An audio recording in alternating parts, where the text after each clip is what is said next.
So let's talk about psychological boundaries, where most people refer to as mental boundaries. I was actually listening to another YouTuber.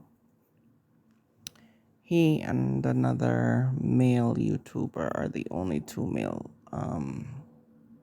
YouTubers I actually listen to as far as having some kind of understanding or overstanding and understanding of males and male psychology. Um, One of them actually said something that was profound that I think I always knew, but it's not until it came out of his mouth in the way he said it um, that made me really think about it and decided to talk about psychological boundaries, because when he says that a male knows how to psychologically manage a female or a woman, I said, yep, this is true, because this has happened to me quite a few times. And this is where I had to literally come up with a way to establish psychological boundaries with males more so than females. Females know how to psychologically manage each other too, with their cattiness and pettiness and jealousy and all of the other stuff that, you know, female to female relate toxic, I should say, female to female relationship comes with. So I've had to learn over the years to navigate. And one thing I want to say about psychological boundaries, and even all the boundaries put together, is that nobody needs to know in detail what your boundaries are. And I say that to say, like, you don't need to explain them. You don't need to go in detail. You don't need to say, I'm developing this boundary or I'm establishing boundaries with you because you take advantage of me and blah, blah, blah, blah, blah. You don't need to say any of that. You just need to know a few statements that are pretty standard and clear and concise when it comes to establishing any boundary. And it's no. Yeah, no. No is a complete sentence. It doesn't have to be no because or no and dot, dot, dot, and so on. No. No, it could just simply be no. Then it's don't touch me or don't speak to me that way or who you talking to. Yep, we don't need to actually be grammatically correct all the time. Who are you talking to? I mean, look, know your audience. If it works, gets the person's attention, sure. Who are you talking to is fine. For me, who you talking to, right? Who, and then sometimes I may add the HE double hockey sticks you talking to. Yeah. Sometimes we have to be stern in those simple statements, um, because sometimes some people are either slow to learn, slow to grasp, or like my grandmother would say, thick in the head. So we sometimes have to be stern, a little aggressive in our you know, verbal language while establishing boundaries or maintaining them, and especially enforcing them. So, psychological boundaries are something that can be used with those particular terms that, statements before. But ultimately, psychological boundaries are something that needs to be kept between you and your God as far as the details of them. For example, if you know somebody is getting into your head and trying to manipulate you and how you see yourself or feel about yourself, the only way you can create psychological boundary in that regard is to not listen to them. Tune out when it comes to the toxic language, or simply say, do not speak to me that way. You don't even have to ask, why are you talking? I mean, if you want to know, if you're new to this, you may want to ask questions. Why are you doing this? Why are you speaking to me that way? That's fine. I'm beyond asking questions about why people do the things they do. But again, if this is something new, sure, why not? Ask, why are you doing this?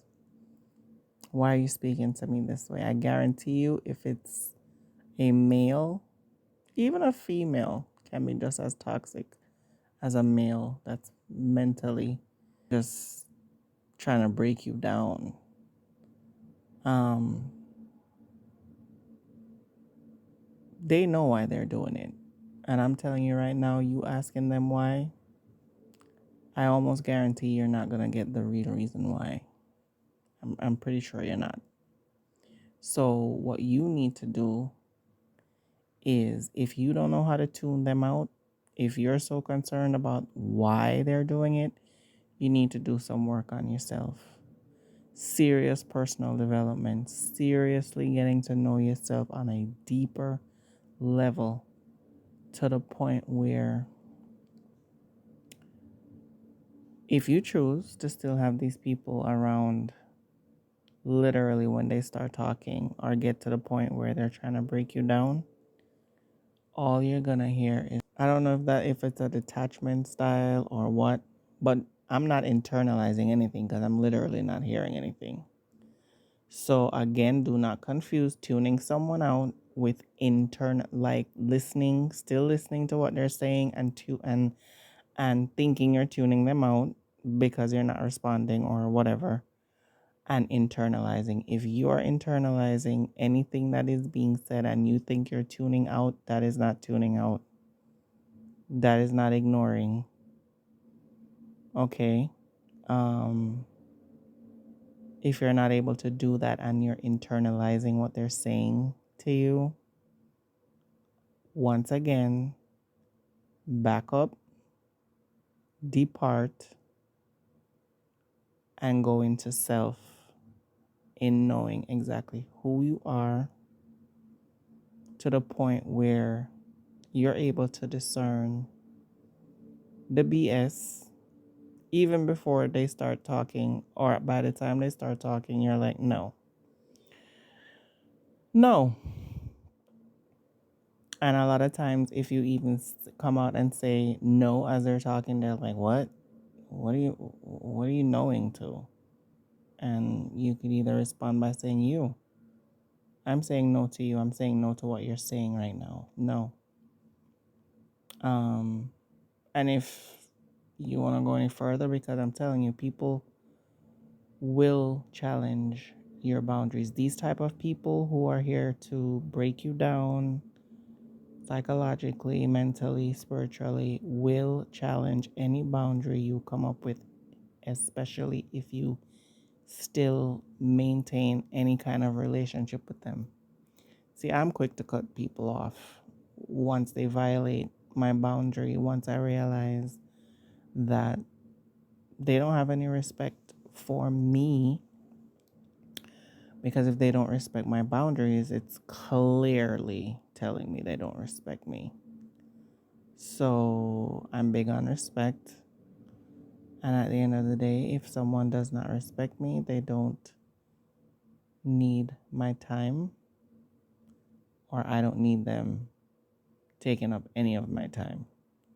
So that's where my standard is. That's where my expectations are with people. So it's quite easy for me to cut people off. I know for a lot of people it's not. Some people actually look at cutting somebody off as a bad thing, or it's not something that is feasible because the person's a family member, or I don't know, their provider. I mean, whatever it is, I mean, it's up to you. It's like whatever works for you. But I could tell you this much: I don't compromise when it comes to respect or someone respecting me. So whether someone is a provider or whatever, um, if they're gonna continue to tear away at my spirit, that's a non-negotiable. That for me. So bye bye. And I'm not saying it's something easy to do. I'm not saying it's for everybody. So again, we have to all analyze our situations. We have to look at how we feel, and we have to be careful of anybody who comes into our space to suck us dry, because energy vampires do exist, and they come to take the life out of you, literally. So we really have to be careful, and that's why boundaries are necessary, and that's why we need them. That's why it's important for our development, for our peace of mind. Oh my God, more than anything else, we need it for our peace of mind. Boundaries are necessary for our mental health, especially the psychological boundaries. I mean, all of them are the physical, emotional, all of those. Every boundary is necessary, but especially the psychological ones, because that's where it really takes a toll on our overall well being. So I'm going to leave you with that today to stew on and marinate over, and we'll pick up on the next broadcast as I speak to you about boundaries, how to set them, give you examples and stories of my experience in establishing my own and enforcing them. So until then, take care, and talk to you soon.